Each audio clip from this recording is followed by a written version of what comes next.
the Secretariat for Integral Development of the Organization of American States in conjunction with Amazon Web Services and the American Red Cross. My name is Cletus Springer, and I'm the Director of the Department of Sustainable Development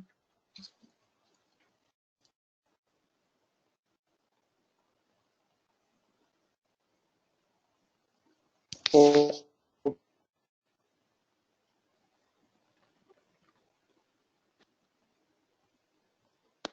Cletus.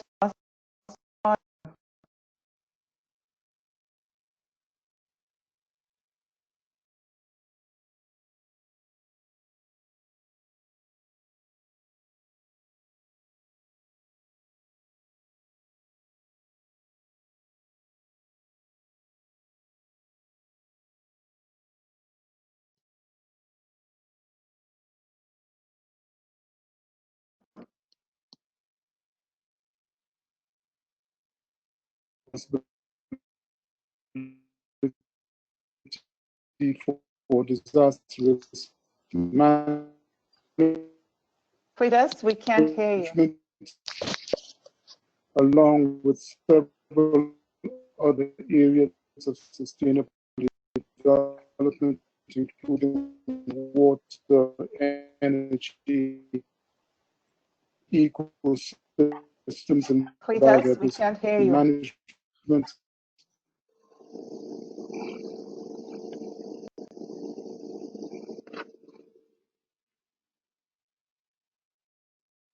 Director Springer, we're having a bit of a delay on your end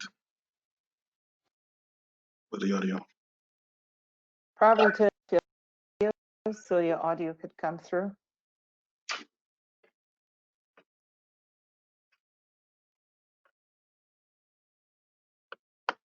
Can you?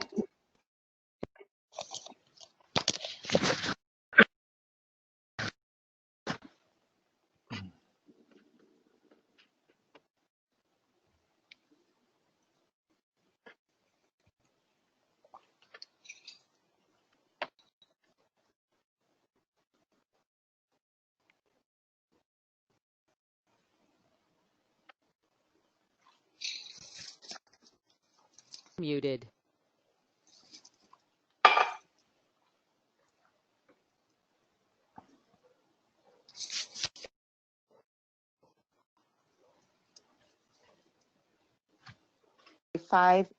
Category 5 hurricanes.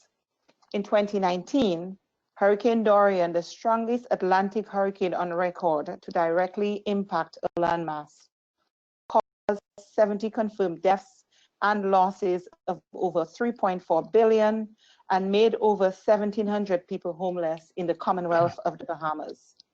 And 2 years earlier, the Commonwealth of Dominica, my home country, was among islands in the Caribbean that were impacted by 160-mile-per-hour winds from Hurricane Maria, which left in its wake 31 people dead and 37 missing, and damages and losses of approximately 1.3 billion, equal to 224% of Dominica's GDP. The negative impacts of disasters are well known to us.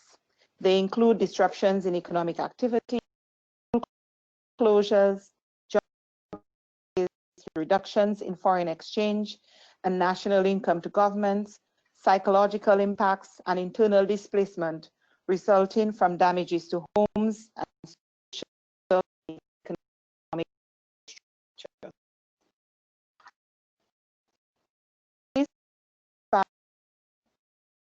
Everything that can be done must be done to reduce the social, economic, and environmental impacts of disasters. And this includes optimizing the benefits of new and emerging technologies. Over the past decade, we have witnessed an array of technologies that have dramatically transformed disaster prevention and response. For example, drone technology now gives access to remote areas where people could not go and has enabled faster, cheaper, and more accurate mapping of hazards and real-time post-disaster damage assessment. During the 2019 Atlantic hurricane season, We appreciated the deeper and more real-time understanding of stakeholder needs that mobile technology and social media platform gave to decision makers, thus enabling a faster and more efficient disaster response. Our region has yet to fully utilize big data analytics, but this is one avenue that can enable the rapid processing of the reams of data that are generated during and after disasters to support decision-making on resilience building. Today, we will hear from Amazon about the innovative uses to which cloud technology has and can be put to support disaster prevention, relief, and response. I wish to extend my sincere gratitude to our friends at Amazon Web Services, who have been a partner with us, and the American Red Cross for offering to share with us their perspective on this most important subject. Disaster risk management is a critical program of the Secretariat for Integral Development of the OAS, which I have the honor to lead. We continue to seek our new avenues and fresh partnerships that will help build capacity in disaster risk management at the institutional and community level in our member states.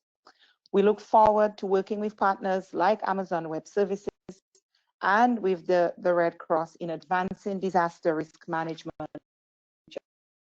And with that, I wish to say thank you so much for your participation. We look forward to a robust discussion and our productive engagement going forward. To those of you who are joining us from capitals, particularly, we've been trying with Amazon to reach out and to explore some of the technologies that are available. If this is the first time that you're joining us, we'll be happy after the call to speak a little bit more on what some of the technologies that are available to you to deploy in this whole disaster context. So thanks again, and Cletus, over to you. Thank you very much, Kim, and again, apologies for the technical hitches. So, Kim, you have quite rightly pointed out the need for us to do all that we can do, you said must be to reduce the social, economic, and environmental impacts of disasters. Our second speaker, Drew Strobel, who is the Global Surge Delegate of the American Red Cross, will take us into his experiences over 20 years. And I dare say, Drew, these are hardcore experiences from what I've read of your bio. You have worked in a wide variety of settings, including South and East Asia, Central America, North America, and the Caribbean. And you are, from all reports, a humanitarian at heart. You have done stints at Habitat for Humanity and at the Peace Corps. And so we are delighted to have you with us for this webinar, and we look forward to your perspectives now. You have the floor.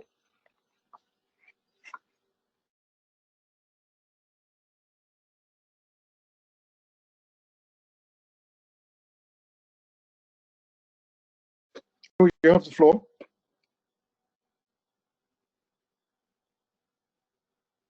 Okay, am I there now?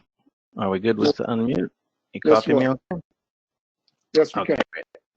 And now I'm going to share my screen. So thank you for the wonderful introduction. It's nice to be with you all today. And if you can confirm that you can see my screen okay? All right. So with that introduction, I'm going to thank Kim directly for those discussions. Dorian and Hurricane Maria in Dominica, two places where, as I work at the American Red Cross, I also deployed to a lot of disasters under the guises of the International Federation of the Red Crescent Societies. So we're all one big Red Cross family. But I was deployed to both of those disasters, and this picture that you see before we start is coming from Hurricane Dorian. The first day as a field coordinator in Grand Bahama Island, where we serve 650 people outside the door of the Bahamas Red Cross Society. So it was quite an experience. I'm going to recall that a little bit because that was a fresh experience that we had. As we discuss this topic of hurricane preparedness efforts, I'm going to focus on the totality of the Red Cross movement within Latin America, and hopefully you'll leave with the answers to who we are, what we do, where we are, when we're doing things, and how we're doing things. So with that, I'm going to jump into the discussion around the current hurricane season. Let me know if you have any questions, or you can address them to Michele while he's facilitating this session. So if you can see the screen in terms of 2020 forecast, all the predictions from the major entities that do the meteorological forecast for this Atlantic hurricane season are that it will be 60% above normal seasons. So with a total of 7 to 11 hurricanes, I think we already know that we're in the 9th named tropical storm with Isaias having just passed. A lot of you who are in Washington felt this. We were also tracking that since it was off the coast of South America. Tropical storm Gonzalo, which turned into Hurricane as well, was also one of the earliest tropical storms. So we're in for a heavy season. It's already started, and we anticipate that we're going to be called out again with the potential for 4 to 6 major hurricanes during this season, which runs through December. This topic of hurricane preparedness is quite large. But I want to paint it with the current context of COVID-19. I'm sure we have some people on the phone that are public health experts in this, but just from the Red Cross perspective, what we're looking at this is, dealing with natural hazards like hurricanes is already a full-time business, but when you overlay the scope of the COVID-19 global pandemic, it becomes quite even more complex, right? Even with Latin America and the Caribbean being 8% of the world's population, we are currently at 30% of the global caseload and 30% of the fatalities globally. So we already know that that is coming on top of countries that may have underfunded health systems that are unable to cope with the current caseload, and now the doubling and tripling of the caseload with COVID-19 has put a stretch on healthcare systems. We also know that the economic stagnation that's taken place because of the pandemic has also affected healthcare budgets. We also have countries that already have crises that they're dealing with, and adding another lens of another hazard, in this case, in terms of COVID-19. It can also be complex and difficult to manage. From the Red Cross perspective, we're always worried about, we have multiple projects related to the over 5 million Venezuelans that are displaced and migrating throughout the region, so over 17 countries where we're operating. So when you add that those vulnerable groups on top of a COVID lens, on top of being in the hurricane corridor, it is also another complex variable that we need to adjust to. And just to close with one happy note in terms of looking at the effects of climate change, long-term effects, we're already seeing the effects of climate change now, and we'll see them increasingly in the years to come. So how do we make sure that we're taking all this? This is the context that we're trying to paint as we discuss this topic of hurricane preparedness, right? So the highlight from this slide is this is going to answer the question about who we are. We work in 7 areas of focus, if you can concentrate on the middle of the slide, in terms of disaster risk reduction, shelter, livelihoods, health, water and sanitation, which is WASH, protection, gender and inclusion, migration. Those are the broad areas that we work on as the Red Cross, Red Crescent movement. And what resources we bring to bear. You'll hear me talk a lot about local Red Cross partners, and I want to emphasize that, especially for the member states, right? That is the key part of our membership is working with local national societies. So when you see this slide, what I'm trying to tell you in terms of the who is that we work at the local level with our local Red Cross or local Red Cross societies, like Bahamas Red Cross, Red Cross Society. But we also have regional capacities within Latin America and the Caribbean that we deploy in the case of a large-scale disaster. So we have over 800,000 trained volunteers in the Americas, and we bring those to bear when it's possible and when it's necessary. And we also have global capacities that we roll out with trained personnel, but also what we call ERUs, emergency response units, that we can pull out in the case of a large-scale disaster. But I guess the point I want to leave you with this slide is that we respond as locally as possible and globally as necessary. So we really focus on the local side of disaster response, and that's what we're going to continue to do and we're forced to do in the context of COVID, right? So as the American Red Cross, we have a portfolio related to recovery of large-scale events, which we currently see in the yellow, is currently operating with staff and resources and programs in both Bahamas, Haiti, and Mexico, and preparedness projects in El Salvador and Honduras, and long-term programming in terms of response to the migration crisis in Colombia. As the wider Red Cross movement, we're collectively in 35 countries throughout the region. I think all of the member states have a Red Cross society that they're working with. So, and I'm talking to you today from Panama, from our regional office in the Americas, where both the American Red Cross and the IFRC have their regional headquarters. So let's get into the COVID considerations a little bit. We've had multiple discussions around this topic for the last months, and preparedness is a full-time job. We always like to say it's not something that we just do in May. But as we look through these, are some of the considerations and challenges that we're having to address. I won't go through all of them, but mobility restrictions in terms of how to evacuate people safely while still maintaining the requirements for physical distancing. Lack of freedom of movement and ability to travel. You can see that a lot of our regional and global resources are called to bear, and we travel quite a lot. I was on the road 70% of the time last year, but now we're on lockdown. So how do we do this response? In terms of the dual impacts of the pandemic, what I mentioned, the layer of the pandemic, but then also adding the natural hazards of the hurricane season. What happens if we get a Category 5 storm? How are we going to respond in that Dorian context? If you go back to my first picture of the 650 people standing in a line, how are we going to do that this year when we need to ensure social distancing and PPE provision so that people are safe in our distribution sites? So there's a lot of those considerations you can see here in terms of the evacuation. I'll get into this a little bit more detail, but I wanted to highlight some of the recommendations that we have in terms of like preparedness in the COVID context. So we're revising our standard operating procedures with, good resources, CDC and WHO as well, keeping those in mind.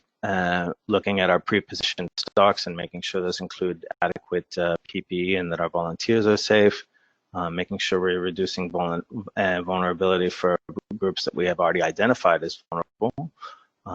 Business continuity, I know our colleagues in Amazon will talk about that a lot as well, and also protecting our volunteers. And the last is just, again, the key on localization. So if some of you are familiar with that term, we're really focusing on local partners and how to support them in the response. Like that's the key for the Red Cross in these days. So just to go into a little bit more detail, 2 highlights I wanted to make for you, besides the local aspect of strengthening local response and capacity. A lot of what we're focusing on is things that we can do quick and fast and that have shown a lot of results, and a lot of that is a focus on cash transfer programming. So when we talk about response in a COVID-19 environment, what we also have seen is that cash and voucher assistance, basically giving people making sure that we can give cash assistance directly to people so they can buy what they need in the response to a disaster is something that we're trying to expand rapidly and exponentially. We had some good experiences in Bahamas last year as well, and we want to scale that up entirely. There's a whole bunch of other areas that we want to focus on in terms of this. One of the areas I wanted to highlight with regards to the member states is the importance of having a legal framework. We work with the International Federation as well in terms of international disaster response law. And in this slide, if you can just highlight the issue is, Kim mentioned from Dominica, Hurricane Maria. We have helped those countries with revise their disaster response laws so that we can facilitate the arrival of our goods, the arrival of our personnel, so that people are open to receiving assistance and all the legal instruments are there ahead of time, previous to the disaster, so that we can facilitate the arrival of international assistance. So these are some of the examples from the region that we've worked on in Honduras and El Salvador, Peru, Dominica, and currently in Dominican Republic as well. If everybody can mute, I'll finish up. And you want me to wrap up? Okay, I'm going to leave it with this. Sure. Just one more thing. My colleagues from Amazon will talk about the web-enabled things. I'll make a little bit of a plug for American Red Cross and the Federation for our first aid app and multi-hazard app, as well as our CAP alerting early warning system. We can get into that a little bit later, but I'll leave you with some of the information in terms of the What Now service, which is a multi-hazard app that we can use to alert people related to early warning. And that's it for me.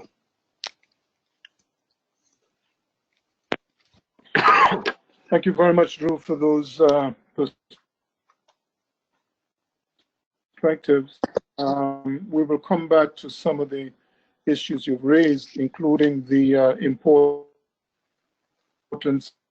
of having a legal framework, and I imagine that will apply as well to cloud technology and the use of drones and things of that sort. Correct. So our next speaker, and we're diving now right into the cloud, so to speak, and Grace Kitzmiller will help us to do that. Grace has considerable experience working with state and federal agencies and in commercial and business startups environments. She is the principal product manager at Amazon Web Services. Responsible back to stakeholders on how cloud technology can be a force multiplier across the disaster life cycle and enabling disaster response organizations to access cloud services in extreme conditions. Grace, over to you. Great. Thank you so much, Cletus, and thank you, Ken, for the earlier intro, and Drew for sharing the information on the American Red Cross and the International Federation of the Red Cross. Good morning to everyone. I'm excited to be here with OAS and Red Cross to have this time today to talk a little bit about building disaster resilience through the cloud. My name is Grace Kitzmiller. I'm the Principal Product Manager for the AWS Disaster Response Program, and I'll be joined a little bit later by Abby Daniell, who is a Senior Program Manager for AWS's worldwide public sector with a focus on the LCC region. I'd like to start off with just a brief introduction to the AWS Disaster Response Program, what we do, and how we support building resilience. This program launched in 2018 as an initiative really to focus on improving non-government, nonprofit, humanitarian, and government agency response and resiliency capabilities across both the natural disaster and the crisis life cycles. We work backwards from the technology needs of these organizations to try and help solve some of those larger infrastructure and technology challenges that are encountered either while preparing for, responding to, or recovering from a disaster. Now, how do we do that? We provide different kinds of support through people, information, and technology. So we engage with AWS experts to assist on those technology challenges. We work to connect organizations with information or information providers or curate data if we can. And we also work to identify AWS services, technologies, and partner solutions that could meet or could be extended to meet the needs that organizations are encountering across the disaster cycle. The disaster response program actually provides support with both remote volunteers and, where possible, with deployable volunteers. Over the past few years, we've deployed these technical experts as volunteers in post-disaster environments to help with networking,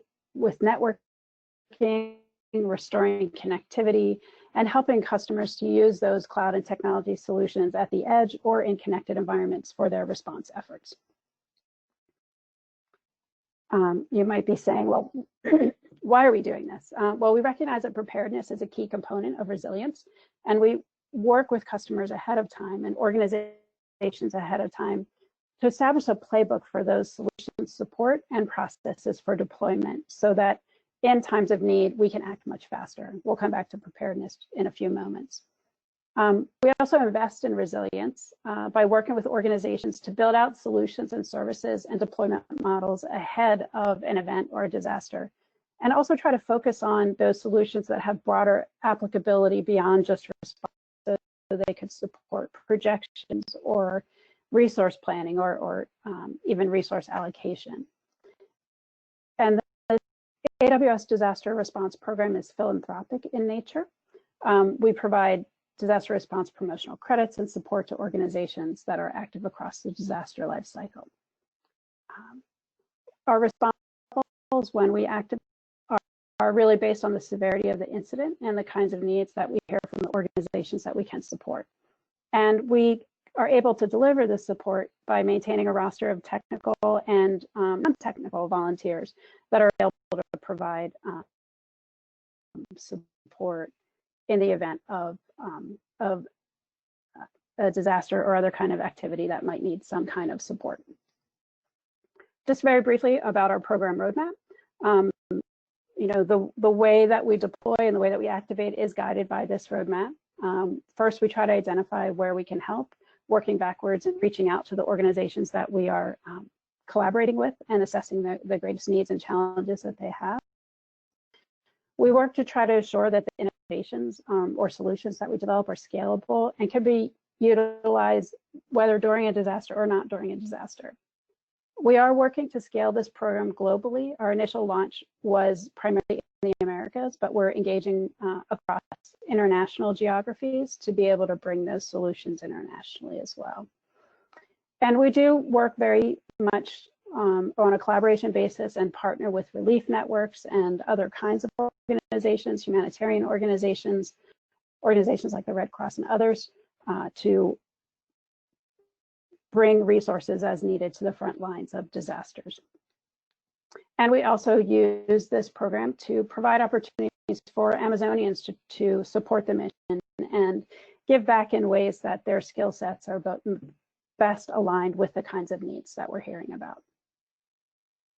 So just diving a little bit into the disaster life cycle in the context of technology and resiliency.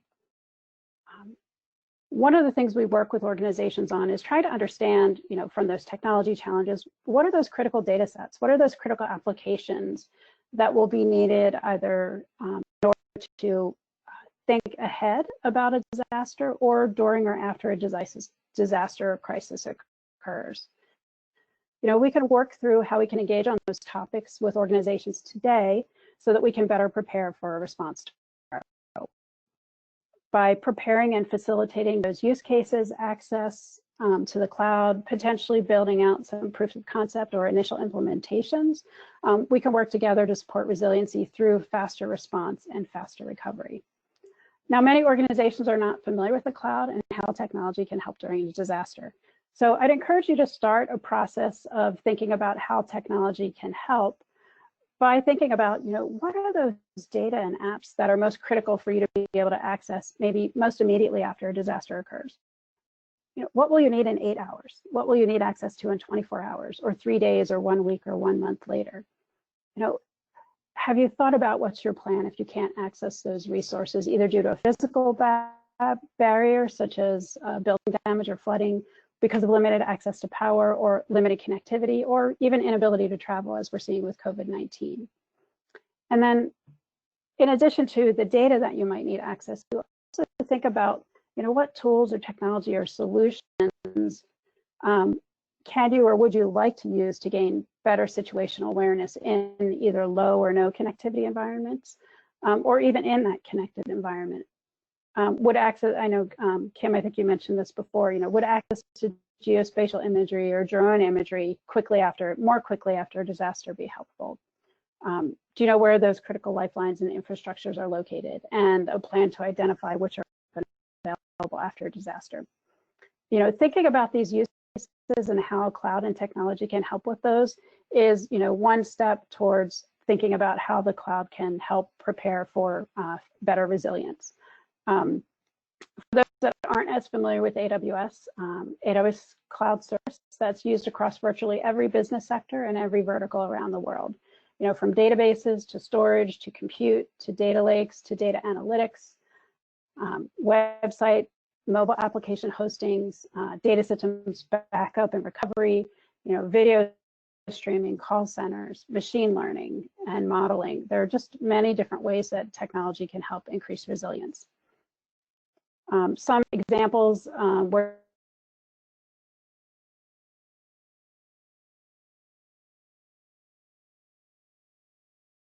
using the cloud and AWS technology can help organizations can be around avoiding critical data traffic and demands from the community for requests for information, scaling call centers to meet increased usage there, improving early warning systems, and developing those impact projections and models.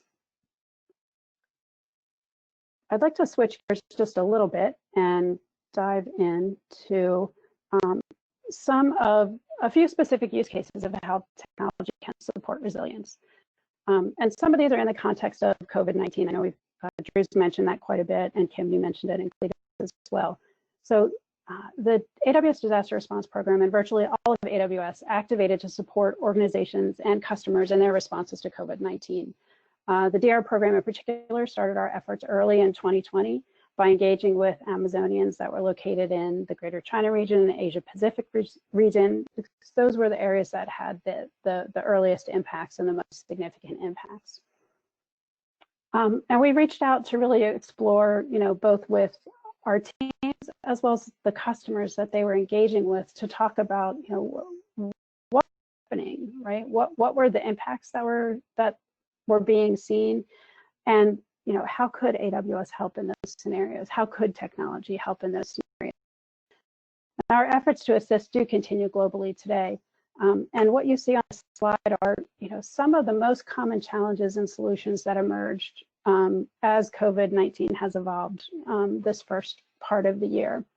Reading this list, it's easy to see many of these are not unique to a pandemic. These are also encountered after a natural disaster or other kinds of crisis. With, I think, one of the main differences being with COVID, access and business as usual were not prevented by sort of physical damage or connectivity or power loss. These challenges really arose because of those mitigation measures, right? Stay at home, social distancing, quarantine orders, and some of the resulting business closures. I think, Drew, you mentioned this, that occurred, just because people couldn't be out and about and doing the kinds of things that they generally do every day. And some of those business closures also meant certain services were just not accessible. But let's talk about a few of these in just a little bit more detail. So business continuity, remote work, and remote learning. Many organizations found themselves having to scale their infrastructure quickly in order to be able to support more remote workers or more remote learners. Some organizations were finding they were needing to find opportunities to spin up those remote learning environments or provide access for remote work for the first time. And simple things like not being able to access email, relying on paper files, or not able to access electronic files made it really difficult for businesses and schools to continue operating. So through some of the outreach that AWS received, we worked with organizations to help them migrate their existing systems into the cloud. If they were already in the cloud, they could actually elastically expand and say go from maybe 100 remote learners to 1,000 remote learners pretty quickly, or stand up new infrastructure and do full-scale migrations in order to keep their businesses running or to keep students learning. In one example, AWS supported Brazil's largest K-12 system, Somos Educação, in extending their online education to over 1 million students and faculty. Also in Brazil, we supported the Sao Paulo state government with cloud computing infrastructure so they could offer online classes for over 1 million high school students. So finding a way to quickly move to digital to support business continuity and response activities was one way that organizations help themselves to be a little bit more resilient. Moving on a little bit to call centers, chatbots, and symptom checkers, community outreach tools. As members of the community, concern levels escalated and people wanted more information about COVID, or just didn't know whether they should be concerned about a particular symptom they were feeling, or and whether they should go to the hospital, go to the emergency room, or seek additional medical attention. All of these questions were driving up call volumes, overwhelming call centers for different support organizations, and hospitals, I think we all saw this, started to see long lines of patients waiting outside of their door, putting both the medical professionals and those that were waiting in line at a greater chance of risk. So in order to help address some of these spikes in call volumes and call centers, many healthcare organizations built what you could call a triage chatbot using a service called Amazon Lex, which is a conversational interface that could be added to, really mobile apps, web apps that provide opportunities to use voice or text to ask questions and get responses based on, clinically validated Q&A protocols that were being developed by the medical community. So for many of these chatbots, they would collect information, and then based on the responses, they could help route those community members to the most appropriate information or to seek additional care based on the answers that they provided. Excuse me. And this was one way that some of the load on call centers, some of the load on hospitals was spread out or flattened a little bit, because not everybody had to speak to their doctor or speak to their medical professional immediately. Now, these chatbots could also be extended a little bit more using something called Amazon Connect, which is a call center technology. So depending on the escalation or the kinds of answers that a potential patient gave in the chatbot, they could then be escalated to a live phone call with either a nurse or a medical professional or someone that could more readily assess the medical needs of the person that was on the other end of the line. So this is really where you're starting to look at, providing, really a funnel that helps get, the people to the right kind of care, the right kind of information, or the right kind of guidance in a way that, really tries to level that capacity or level those demands to better meet capacity. A few examples of where we saw this kind of chatbot to telemedicine approach. The University of Washington developed one of these chatbots that actually also fed into potentially an appointment scheduling protocol as well as a test ordering protocol. There was an organization in Canada called Impego that developed actually an online survey and triage tool that healthcare professionals could use to try and identify some of those higher risk patients as well. So as you think about the lessons that you've already learned and the best practices that you've implemented based on natural disasters, and now what you've started to learn or has been emerging as a result of COVID-19, think about how to put those two pieces together to build on the future and apply technology to improve resilience are some of the really next step in determining what can be done next to really better support those activities. So in addition to remote response, I'd like to talk very briefly about some actually of the directly deployed opportunities and different ways that AWS technology or cloud technology can help support response activities. Many of the DR program activations to date have been around natural disasters where customers and communities are faced with a loss of connectivity for some period of time. And this is where something like an edge compute resource can help organizations think a little differently about how technology can help with resilience. There are a few specific devices in that it's called the AWS Snow family. And these provide really what we call a little bit of the cloud in a ruggedized box that can be used in disconnected or connected environments.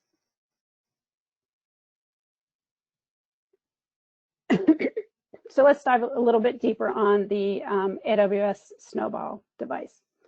This is picture one. It's hard to tell how big this is just looking at this picture, but it weighs in at a little bit less than 50 pounds or 22 kilograms and is really about the size of an oversized piece of luggage that you might take with you on a plane, if you remember the when we used to travel on planes. You know, this is ruggedized, so it has been tested and is shock resistant and has some other ruggedized features. It's tamper resistance. It does have encryption embedded in it, so any data that are stored on it are encrypted. So unless you have the correct access credentials, no one can actually access that information. And it operates on unconditioned power in austere environments. Now, what helps make this useful as a tool for the edge is this particular device can store up to 42 terabytes of data and provides up to 200 gigabytes of processing power and can also run high intensity compute workloads that might require a GPU. So when we talk about having a little bit of the AWS cloud in a box with a Snowball and how this can impact resilience, this Snowball device actually runs many of the same services that run in the AWS cloud. And so when you're thinking about what are those most critical data sets and applications you might need in the field, well, if you're running something on Amazon's Elastic Compute in the cloud, or you have data stored in Amazon Storage in the cloud, you can actually pre-provision much of that data and many of those apps onto this kind of device and actually bring it with you in the field after a disaster occurs so that you have access to that information. So when you're thinking about what are those critical data sets that you need with you, well, you can bring up to 42 terabytes worth of data, whether it's geospatial imagery, databases, street maps, instruction manuals, plans, and more. And when you think about what are those most critical apps to be able to run in the field as a crisis evolves or during a recovery, you can actually provision those same applications to run on this device in the field with or without connectivity. So if you're thinking about what are those situational awareness apps that you use, what are some imagery processing tools? Is there a telemedicine tool that you could potentially run on here and provide greater access to in the field?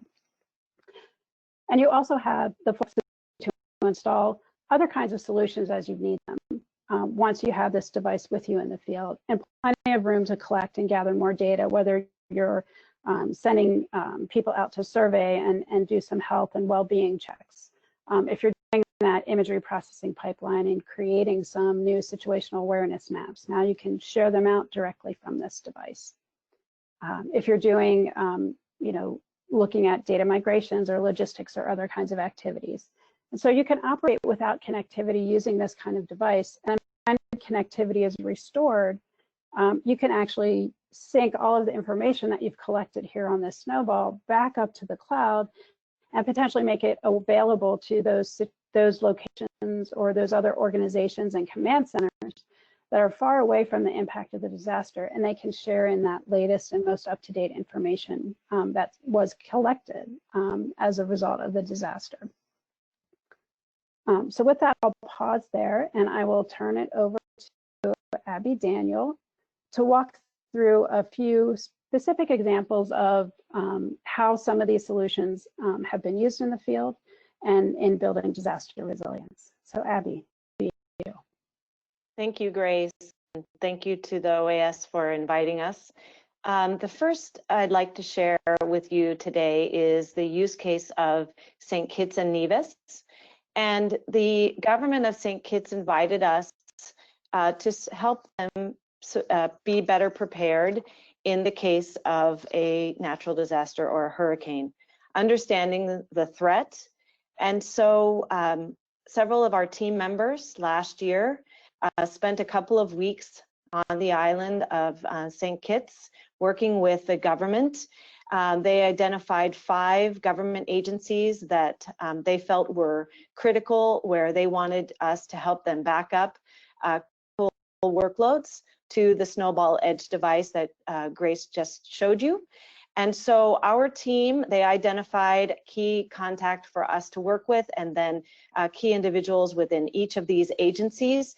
And our team worked with them to back up the information onto the devices.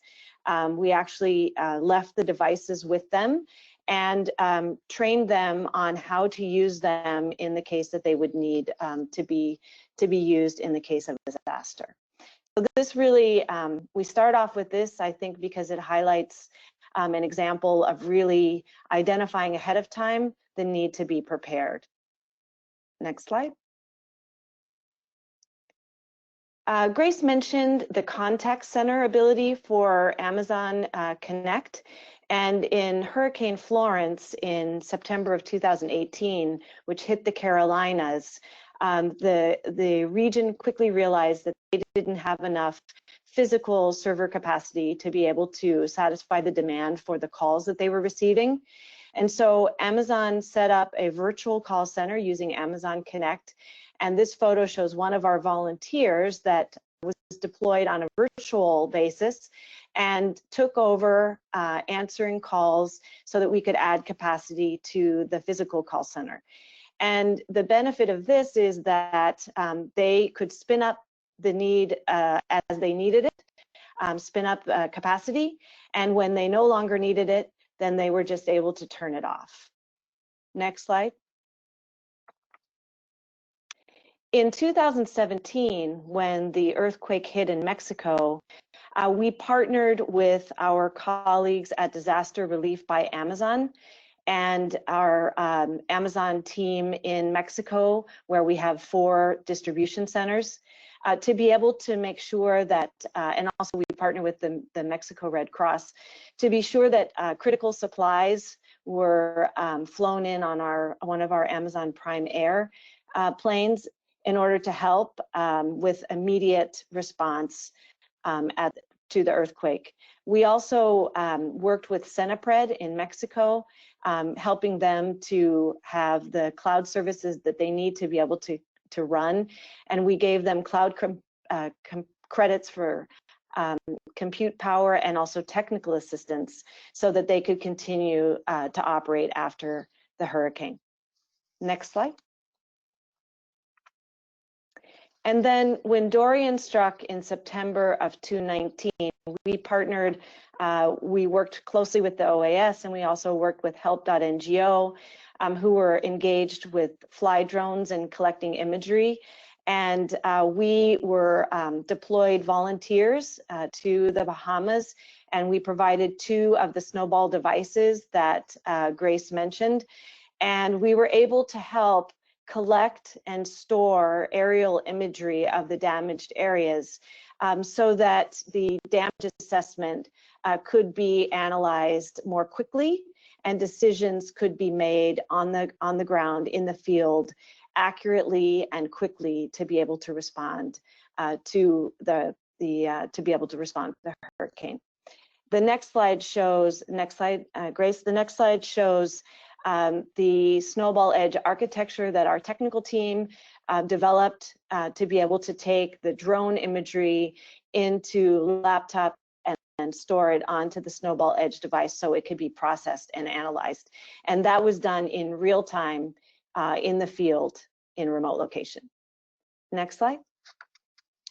And I'll finish with this is another slide from what we did in the Bahamas using the Snowball. This is a photo of it, actually, really cool photo of it actually on site, set up and working to be able to receive from the laptop and store and process the drone collected imagery. And I'll conclude with a project that we worked with earlier this year with the Mexico Red Cross. As a result of lessons learned with the earthquake, they realized that they needed to be able to provide better response at a national level and at individual state level. And so they asked us to help them host and develop a new national website and then 32 individual Mexico state websites to give each state a more customized experience, and also to allow them to fundraise if donors wanted to donate for a particular response in a particular state, and also to be able to help them prioritize with donations and critical supplies, and be able to have a list that was targeted by state of what they needed, and to be able to prioritize the projects with the most impact. And these websites were developed by Amazon Web Services Solution Architect technical team in conjunction with the Mexico Red Cross and deployed earlier this year. So thank you very much. And Cletus, I turn it back over to you if there's any questions.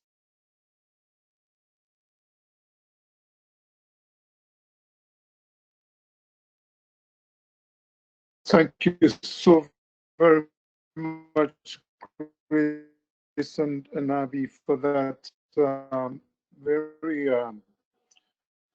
informative twin presentations that you've made.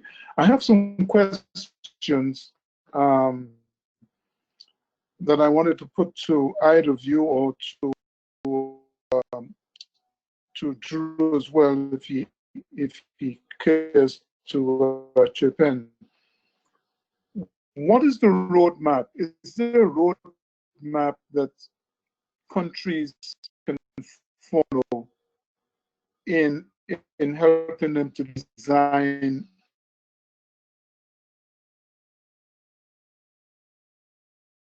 this disaster response or disaster risk management system? Are there any critical steps that they must follow to make it easier for them to access the technology and to use it in real time, various purposes you have described?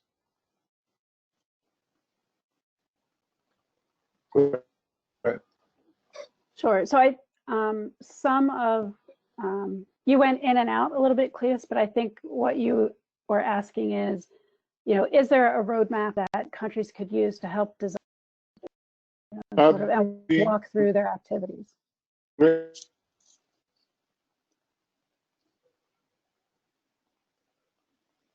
Sorry, I think Cletus is next. Go ahead.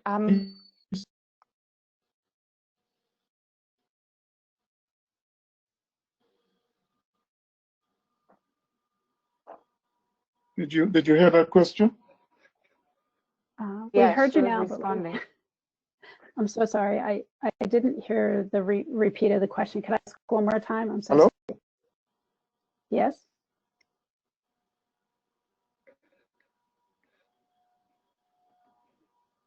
I think what he was asking is whether there's a roadmap, whether there is a system developed that countries can follow in terms of preparing for the use of technology in terms of disasters. I believe that's what he was asking. Okay, great. Actually, what roadmap? Okay. Actually, Drew looks like he's ready to say something, so maybe we should let. Yeah, I wouldn't say there's an established roadmap, but certainly, like, having people at the I would start with your local emergency management agency and convoke all the partners, like obviously, Amazon Web Services being one of them, and the private sector partners and your NGO partners and auxiliaries like the Red Cross, to have that discussion about priorities, because I think there's so many options right now. It's really important to prioritize. just going through Grace and Abby's discussion, I'm thinking of 20 things that we as the Red Cross in 35 countries across the Americas would be interested in. I think it's going to be important to prioritize and concentrate our efforts. So I wouldn't say it's a roadmap, but I think it's good to survey all of the options that are available and convoke private sector partners as well as like your NGO and auxiliary powers like the Red Cross. Over. Great, thank you. And I think from the AWS perspective, you know, one of the areas that we've really been focusing on is really listening to all of the different organizations that we've been working with or deploying with, and then also taking our experiences from those deployments to really work on, you know, what is that best strategy. And I think we don't actually have a roadmap, so to speak, published right at this time, but you know, we would welcome the opportunity to really work on that with OAS, with your member states, with Red Cross, and with others, to really be sure that it reflects, you know, the best practices that you've learned, the best practices that we've learned, to really bring all of those together. Abby, is there anything you'd like to add? I think you're muted if you're talking, Abby. Excellent, and I'm sure Kim will agree. This is an offer that we would gladly take up. I was quite intrigued by the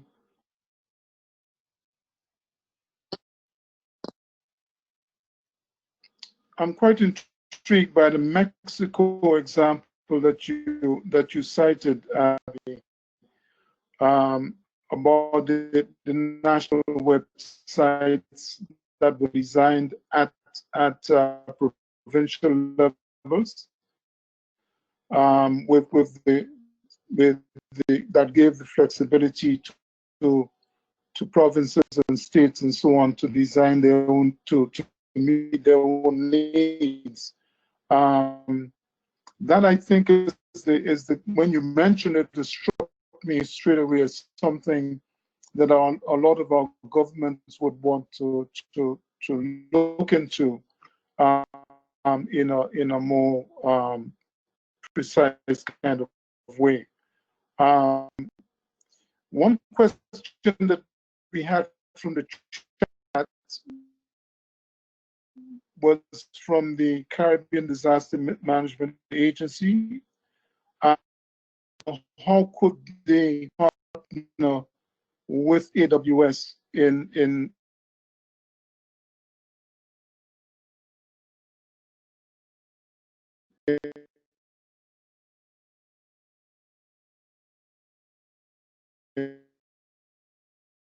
helping to drive their agenda in the Caribbean on disaster risk?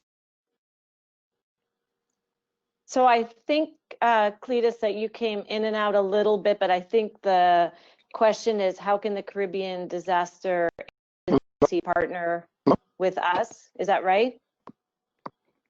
Yes. How could they partner with? How could they partner with Amazon Web Services? That's correct. And then previously speaking about the websites that established in Mexico, if you could comment on that a little bit, because that may be useful to some of our other member states. Sure. So I'll start with the Mexico website. So with our partnership with the Mexico Red Cross, taking the lessons learned from the earthquake and some of the issues that they had with latency, and also being able to deliver critical supplies to different states in the country. Also, the issue of donations. They realized that they needed to actually have customized websites. So we worked with them to do one national web portal that's hosted on AWS and design that, and then also customized experience for the different 32 different states in Mexico. And that was based on lessons learned, and they are actually very happy to share the reason they did that and why they did it and why they worked with us.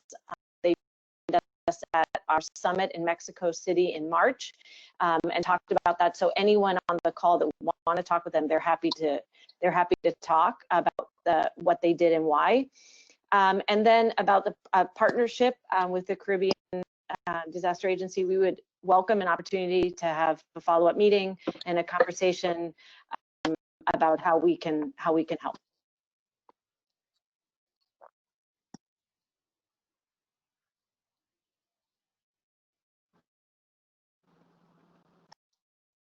Okay.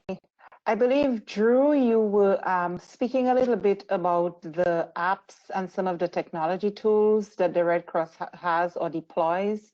Can you just run through that a little bit in more detail so that we get an idea of what is available? Sure. We have, we're really focused on the end user for us. So like everything is about the people that we serve. So we have a big focus, which we call community engagement and accountability. And so Grace was talking about kind of the feedback mechanisms. A lot of the information, we want to get real information into people's hands, which is true, verifiable. We want to have two-way communication with them. We want to give them true information. We want to get information from them. We want them to comment on our services and provide us feedback. So that whole feedback loop that Grace was talking about is something that we're really trying to massify. The apps that we currently use, we have a first aid app that's pretty widespread in the Americas and globally. We also have a multi-hazard app that we're promoting, and now there's another tool which is coming out, which is called What Now, which is basically providing all kinds of messages related to before, during, and after, and what you can do for preparedness. That's also being expanded and is integrated with the common alert protocol that the World Meteorological Organization uses. So we use a lot of apps, but we're also looking at how can we do this better with WhatsApp and other tools that allow us to communicate directly with affected communities and get their feedback. Thank you. Over. And Abby and Grace, a little bit about some of the tools that you have for business continuity. That is something that we are, even now within the context of COVID, experiencing with many of our small businesses. Can you speak a little bit to that? What are the tools that are available for business continuity that member states could potentially tap into? Sure, there are a couple different productivity tools that businesses can leverage. There's something called Amazon Workspaces and Amazon AppStream, and these both provide really virtual desktop environments that you can connect to, say, your file systems or other information, so that it's possible for your staff to be able to access the data, the apps, the files that they might need in order to continue with the day-to-day business that they have. And there are a couple other options around how do you secure those communications using VPC and some other things that all really fold into really being able to carry on the workplace from really any desktop environment that someone might have at home, without necessarily having the need for potentially the same power of computer as you might have at a workspace, since you can be leveraging some of those apps in the cloud rather than locally on your machines. And how much of that needs to be done in advance in terms of preparing? How much work needs to be done? Or how much data needs to be uploaded in advance of a disaster? So what are the steps that are involved in preparing to deploy the technology that is available in the event of a disaster?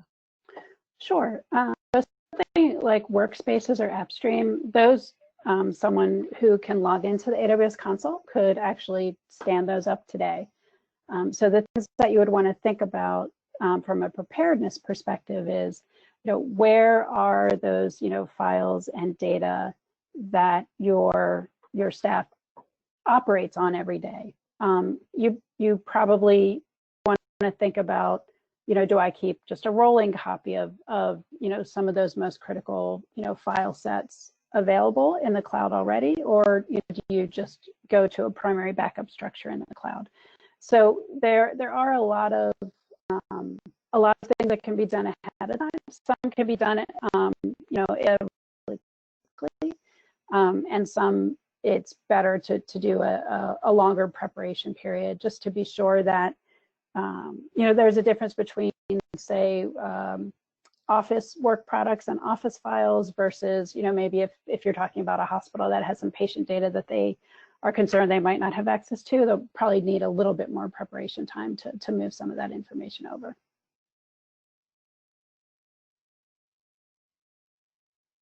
Thank you, Abby. If you wanted to add to that, we have the partnership with you as OAS, but part of the process is getting our member states on board. Can you speak a little bit to the process of getting that going so that member states are informed as to what the steps are in terms of setting up the technology infrastructure to allow them to function post-disaster? Sure, absolutely. I think I see there's 3 components to it, and we're happy to have individual conversations with member states following the call. But one of them is, and Drew touched on it, your disaster response legal framework. In order for us to be able to get the Snowball Edge devices to you quickly, in ideally prior to a disaster, but certainly immediately following, it's important for us to be able to have identified an importer and export record for those devices. So that would fall under the importance of getting your legal framework, your disaster response legal framework in place. And it sounds like American Red Cross can support you with that as well. The other component would be making a list of critical supplies that you think that you will need, immediately post disaster, and coming up with a plan for whether you purchase those non-perishables in advance and store them somewhere. They can be shipped to you immediately, or whether you have the list ready and can work with. We can work with our colleagues at Amazon Retail to see about getting those to you in the best, quickest way possible. And then the third component is the technology piece, which Grace has outlined today, on the devices that we have available, the ways that we can support through the OAS and through nonprofits and through organizations like the American Red Cross to come up with a technology plan in advance of citizen data or files you're going to need immediately to access, so that we can get those backed up for you on either the cloud or on an actual device that you have in country, like we did in St. Kitts, and then work to train your teams so that they know how to operate those when they need to. We can always provide, and now during COVID, we can always provide support virtually, but it's certainly easier to provide that support virtually if key government officials or key stakeholders on the ground have already received that training. That's not to say we can't train virtually, we can, but in the cases where we've already done some physical training, then it's just connecting virtually to help get those up and running. So I would say those 3 areas would be and I don't know, Grace or Drew, if you want to add that, but I would see those 3 areas would be where a government would get going. No, I think that was very well said, Abby. And this, really either working with you or maybe doing some pre-thinking around looking at sort of the timeline of a post-disaster and what are the timelines of your needs from a data supplies and applications perspective is really that first step in coming up with that technology plan. Thank you. I've kind of taken over while Cletus was getting his audio sorted out. Cletus, I'm not sure if you're back. I'm not half as good as moderating as you are. So I'm not sure if you're back online, Cletus. Sure. If I should come back in, Kim, because you're doing such a good job and I have all these audio issues. But I wanted to ask the team, based on your experience, what are the key elements of a legal framework? Is the legal framework important to this? If it is, what are the key elements that you propose should be focused on? So maybe Drew, I'll let you start on Sure. that one since you mentioned. Okay. Sure. Yeah, so I'm not a legal expert, but we do have within the International Federation of Red Cross Red Crescent Societies here in Panama a legal expert, and I will actually pop her name into the chat after I give my answer to Cletus. Thanks for the question. I mean, I do think it's important. Like I know that the disaster response law is kind of, it depends on country to country, and that's where I think it would be interesting to, from our approach, from the Red Cross approach, we work through and Andean community, separate ANAC in Central America, and work through SEDIMA as well, just so it's kind of a legal framework and you're not going country by country, but you're using the responsible regional agencies that can help with that. And I know there's a whole component. I'll make a pitch in my answer about there's an introduction to the International Disaster Response Law guidelines, and it does, I think, include something about technology. I know the specific case from my point as a responder for the Red Cross, we have a partnership with Ericsson, and they provide us with cellular service. So, like something that you can see coming off the plane, that we can get 200 cellulars to run in the case of a disaster when all the cell service has gone down.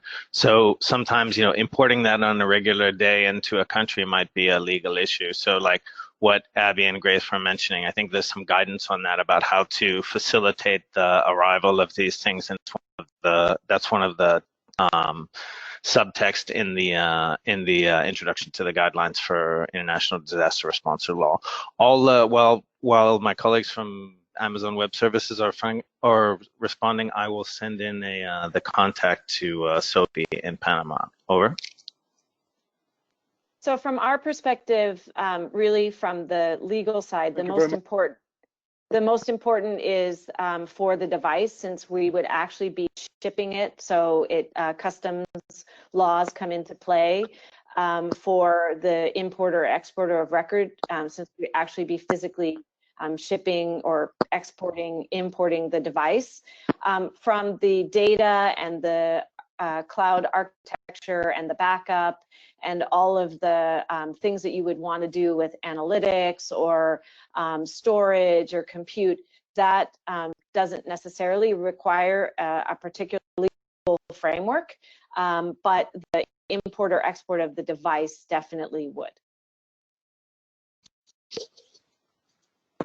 Thanks. The other question that I had for you is, a lot of our discussion is focused on the government, the public sector writ large. But what about the business community? What about the private sector? What has been your experience in working with the private sector in a disaster response context? Are there any specifics there that you want to flag?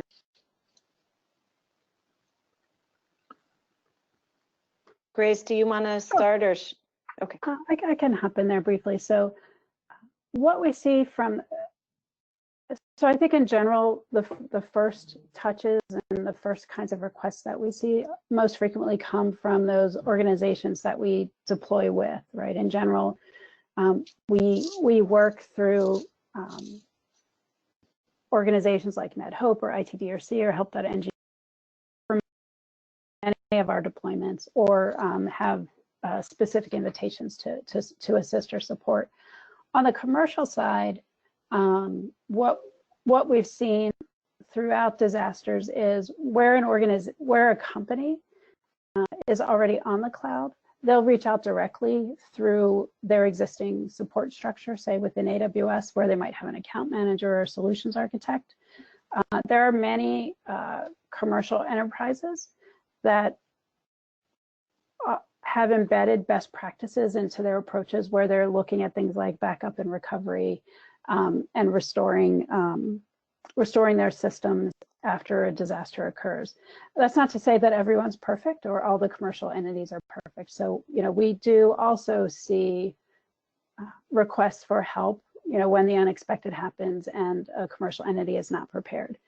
So I think, really a great opportunity is, as the, public health, NPO, NGO, and other organizations are doing, leading the way in the preparedness language and in the preparedness landscape to really try and work together with commercial entities as well to help pull along those organizations that may not, those companies that may not be as prepared as they could be.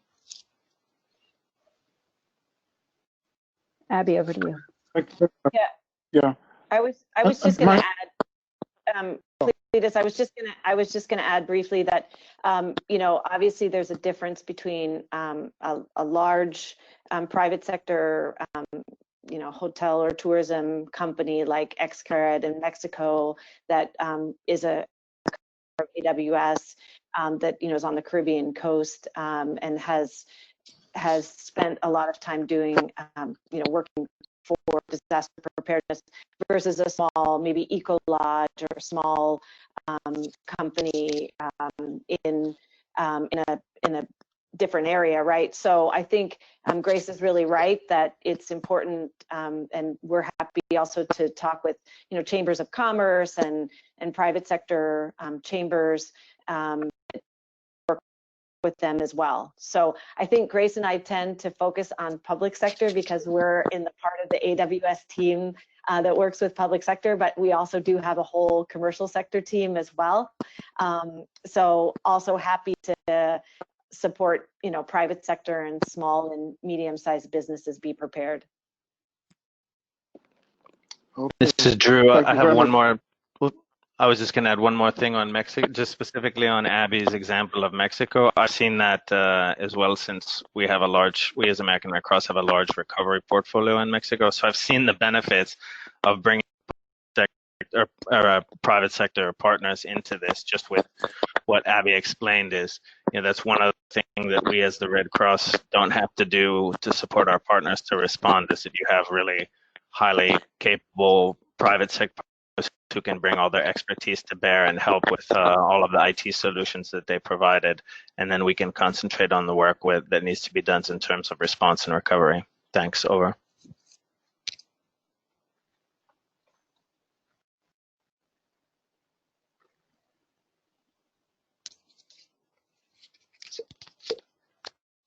I don't hear Cletus, but I see a question in the chat from CARICOM. Would you recommend that governments in the Caribbean have one regional cloud where they can store and back up as part of disaster management? And if so, how can AWS assist with this? So Abby or Grace? Grace, I'll turn that to you. Sure. So I think there's a little bit to unpack there. I think the concept of looking at, what is an overall cloud strategy that makes sense, say, across the Caribbean, is something we, definitely would welcome the opportunity to connect and talk about. When you're thinking about, what is the right storage and backup strategy, again, I think it's good to think about it from a phased perspective. Really think, what are those most critical pieces to back up first, and to work a strategy to back those up. And then as you are looking across your different, and actually what you might want to do first is look at which agencies have those most critical data sets, work with those and really develop a plan, so that some of the most critical things could get stored and backed up first, and then cycle in what are some of those, next most critical components. And so I don't know if Simone, if that is something that we should reach out to you on, or reach out through OAS, we'd be happy to have that conversation. And I see a question also from Mike Scantlebury, on the HIPAA and FERPA side. And, those are all areas that we can provide more detail on as well. Thank you very much for those responses. We should be wrapping up now, and I would like to give an opportunity to each of you to give us some brief closings in terms of what you think might be the ideal next steps for moving this discussion forward, or at least moving into the practice of cloud technology in our member states. 1 minute each. Drew?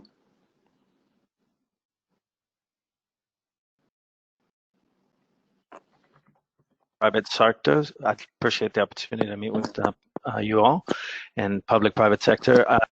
Preparedness is a full-time job. We don't just look at this during the 6 months of a hurricane season. We need to be looking at ahead of time and all around the year. Especially for the organization like the Red Cross, we would be happy to have further discussion based on this discussion with, especially with Amazon colleagues, to see how we can reposition these agreements and agree on who's going to do what, where, when, and how, especially as we prepare for this hurricane season that is expected to be quite active and is already showing to be active. So I'll leave you with the thought of, we already talked about COVID and the hurricane, but the 2017 year that Kim mentioned was a year of two category 4 and 5 hurricanes going on at the same time. So we hope we won't have that, but we should be prepared for the worst. Thanks for your time. Over to Amazon. Great, thanks, Drew. And first, also would like to thank Cletus, Kim, OAS, all of the OAS members that joined today, as well as Drew sharing insights from the Red Cross. Really appreciate all of the thoughtful questions and insights and the opportunity to talk today and to share some just ideas and food for thought, and some actionable components that we could really develop some action. And I think some of the next steps that I took down really, let's set a strategy for working on a roadmap around, what does it look like to prepare, and to think about from both the supply. I know all of the organizations here have done that, absolutely. So it's really just thinking about how do you merge together technology with many of the best practices that you've already enabled, and look at how technology could help accelerate and maybe fill the gaps in some areas where there's room to do more and to have a accelerated resilience. So action items I'm taking are, to really reach out to work on the roadmap, to talk also and reach out around just sort of what's an overall strategy related to, data storage and data backup. And I have other action items on my list as well. So looking forward to moving forward with those in the future as well. Excellent. And I'll conclude with, for us, being able to work closely with OAS and Red Cross and other partners to help our member nations in the field. My team of program managers is based in the region, in Mexico, Colombia, Brazil, Argentina, and we're available to support you. I think probably some of you have had contact with some of our members in the field, and so we're happy to work through them to work with Grace and the global disaster team to really help you get started in the way that is the most beneficial for you. Thank you very much, Abby, Drew, and Grace. Before I pass it to Kim for some closing thoughts, I think in terms of the roadmap, in addition to the items that you have already cited, some of the things that I heard that you cited in respect of Amazon, I believe also have applicability to the national level. And in the early part of your presentation, you noted, for example, the need to develop a roster of technical and non-technical volunteers. I think all member states ought to be doing that kind of exercise as well. You mentioned the need to identify critical data sets, the need to identify the data and the apps that are needed, the tools that are needed in low connectivity and in disconnected environments, like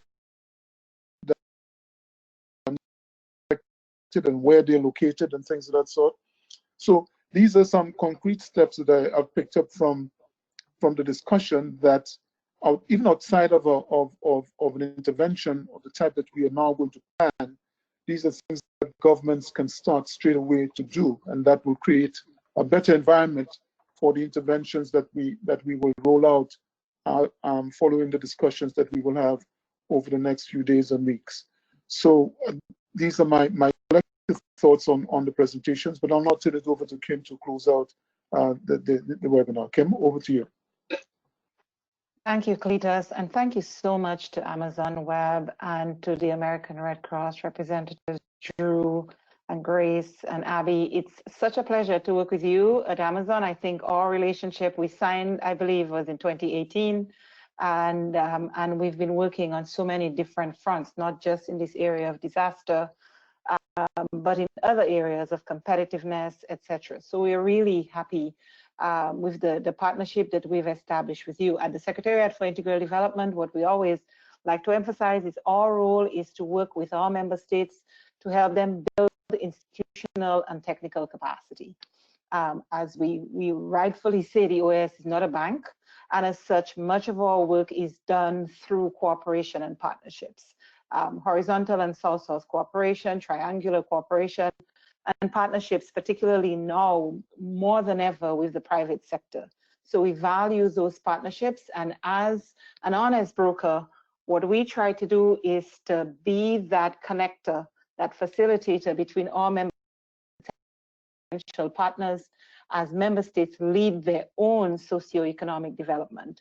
So we're very grateful for that. I will take you up on the offer, Grace, for that strategy and roadmap. I think that we could begin working on that immediately with our team here at the OAS and others within the context of member states. So we will definitely be following up with you on that. As Abby knows, I never miss opportunities. So, so we'll be happy to take you up on that offer. And with regard to what was presented by CARICOM on the strategy, I believe that this is something that we definitely would like to explore further to see how we can have that convergence between technology and the plans that many of our member states already have in place. We're not starting from scratch by any means, but we think we can always improve and enhance that which already exists. So again, all our member states and all our partners for joining us today. The work continues, the discussion continues, the partnerships can be strengthened, and we look forward to continuing to work with all of you. And it's fresh, I think it's lunchtime, so everybody enjoy your lunch. Thanks. Thank you. Bye-bye. Thanks, everybody. Thanks, Bye-bye. Mikhail and Luz and Gina. Oh yes, we have the technical people. Yes, Mikhail, thank you for pulling this together, and Gina and Luz and Jan who are back helping as well. Thanks, Cletus, for that reminder. Thanks. Yes. Bye-bye. Thank you all. Bye-bye. Bye-bye. Bye-bye.